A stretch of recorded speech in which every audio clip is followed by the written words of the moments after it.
When you're a new Magic the Gathering player just sitting down to your very first game of EDH, you don't know what your cards are going to do. You don't know what your hand is going to do. So how do we get better at the art that is called mulliganing? That is what I am here to talk about today. Now, if you don't know, mulliganing is when you shuffle your hand into your deck and draw a new hand of 7 cards. In EDH or Commander, we get a free mulligan, which means we get a hand of 7 cards. We get to look at it, decide if we want to keep it, put it back into our deck if we don't, and draw a new hand of 7 cards. Most other formats, if you put your hand back into your deck and draw a new one, you have to go down a card. However, EDH is unique in this way because we do not have to keep a hand of 6 cards until our second mulligan. So how do you get better at the art of mulligans? Well, let me tell you guys, in my very first CEDH tournament, I was so horrible at mulligans that there was one game where I did nothing because I didn't know how to mulligan properly, and I kept a very, very bad starting hand. The thing with EDH specifically is that you should assume that your opening hand is going to be bad. You need to feel comfortable putting that hand back into your deck and trying again. The first thing you want to look for when you are mulliganing is mana. What is your mana base in your deck? And this comes down to how your deck is built. In CEDH, you're looking for lands and or mana rocks, preferably 0 cost mana rock. But in Casual Commander, you're probably just looking for, do I have more than 1 land in my deck? I think the threshold is really 2 lands, and depending on your deck, you might not be able to get by with 2 lands. Usually around 2 or 3 lands is what I'm looking for, and if I'm running a landfall deck,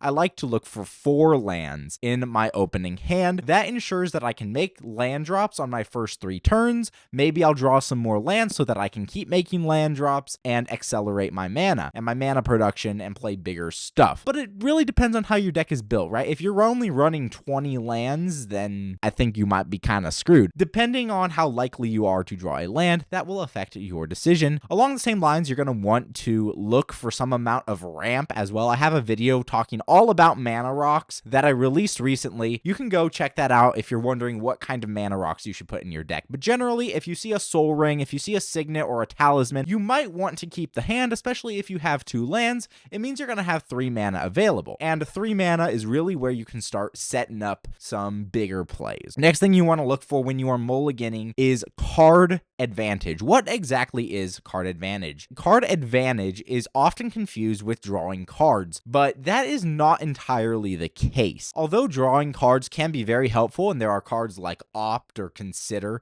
that really help you filter through your deck, card advantage is drawing more cards than what you originally had. Something like Rhystic Study is a very famous example of card advantage in EDH. You are going to drop the Rhystic Study and it will draw you, 2, 3 cards, and that will not only replace itself, but get you more cards off the top of your deck. You want to be able to at least filter through your deck with something like cantrips, but also look for ways to draw more cards than what you originally had. A lot of commanders are card advantage in the command zone or can be turned into card advantage in the command zone. You need to draw cards in order to get to your win conditions, get through your deck, and play the game. So card advantage is the second thing you want to look for when you are evaluating a hand, and really try to think, where does this card advantage get me? How much of my deck can I get through? Generally speaking, you should be able to say, okay, I can get through this many extra cards with what I have in my hand, and that is absolutely critical. Next thing you want to look for is combos. Every deck will have some cards that they consider to be finishers or win conditions. So you look for your combo, you look for your win condition in your opening hand. If you have it, you should probably keep that hand, especially if you have some amount of ramp, some mana rocks, and a good number of lands. You have to look for the win in your opening hand. Where does your hand get you in the first 3 turns of the game? That is when you should be fully set up, your deck should be fully on board, and you should be ready to start pumping the gas a little bit. By turn 3, your setup needs to be complete, and if it's not, it is highly likely that someone else will outpace you. So look for combos, look for win conditions. conditions, right? How does your deck win, and can your hand get to that win? If your hand can't get to a win, you should probably chuck it. Or if your hand can't draw enough cards that you will probably get a win, then you should probably chuck it as well and try again. Going down to 6 to get a win condition isn't that bad, and your deck should be absolutely full of win conditions. So how much is too much? Well, that depends on the bracket you're playing. If you're playing in bracket 2, where every card really matters, then you probably don't want to go any lower than 5. You can mulligan 2 or 3 times before you're like, okay, this is probably where I should stop. Because in bracket 2, you're not going to have super powerful draw engines. You're not going to be able to replace those cards that you lost very easily. In bracket 3, you'll probably be able to, right? Bracket 3 is a huge step up. You have very high synergies, a lot of card draw, a lot of card advantage. You can afford to maybe even go down to 4 cards in bracket 3, but you probably don't want to do much more than that. Bracket 4 and 5 are where you really start to get aggressive. If you are mulliganing for CEDH, again, it depends on your deck. Most of the time, you want solid card advantage, solid mana, and a win condition all in your opening hand. And yes, that is a lot to ask, and that's why CEDH decks are built so differently than the rest of Commander. So how much is too much? Well, it really depends on your deck, what you're running, and how your deck wins the game,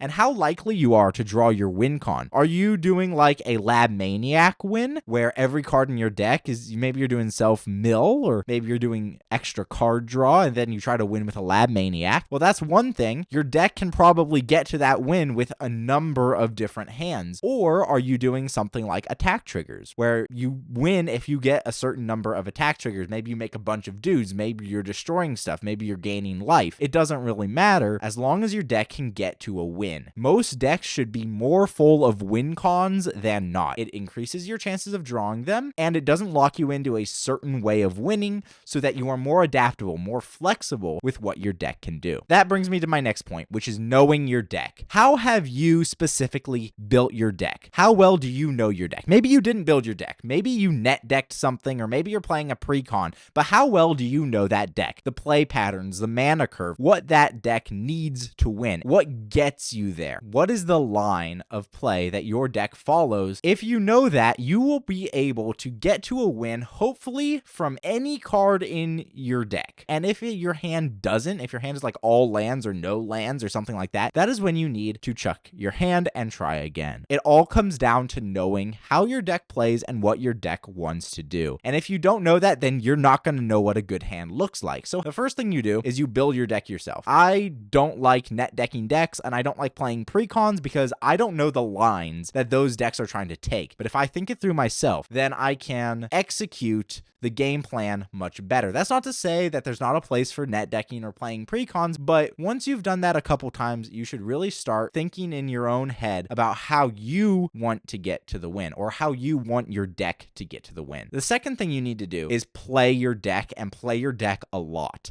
The more you play your deck, the more you will feel how your deck wants to play. Does your deck want to be a combo deck? Maybe your deck isn't a combo deck and it wants to be a combo deck. Or maybe you built a combo deck and it doesn't want to be a combo deck. Maybe it wants to be a combat deck. Well, that's fine. You've just got to know your deck enough to modify it in the right way to give it what it wants. Your deck almost has a will of its own. It has a feeling and a vibe that it wants to accomplish. And by playing your deck over and over and over again repeatedly, you will be able to tell what it is that your deck needs. And in addition, you have to know the game. You have to know Magic the Gathering. What are the mechanics? What is your deck trying to use? And what are the advantages and disadvantages that your deck is in? Maybe you're running a deck that doesn't have a lot of card advantage, and if so, you need to keep that hand that has a win con. Or maybe you're running a deck that's like all card advantage and you only have one win con. Well, then maybe it doesn't matter. If you know the game, if you know Magic the Gathering, if you know what you are aiming for and how to get there, that is when you will truly be able to tell what hand you should keep. And don't be afraid to try CEDH. I think CEDH is an awesome teacher. I know there are some people who have very valid reasons for not trying it, but I think more people would benefit from trying it than wouldn't. And honestly, it will teach you so much about the game of Magic. I really think it's worth a shot. Hopefully, this helped you understand mulligans a little bit better. I'll see you in the next video.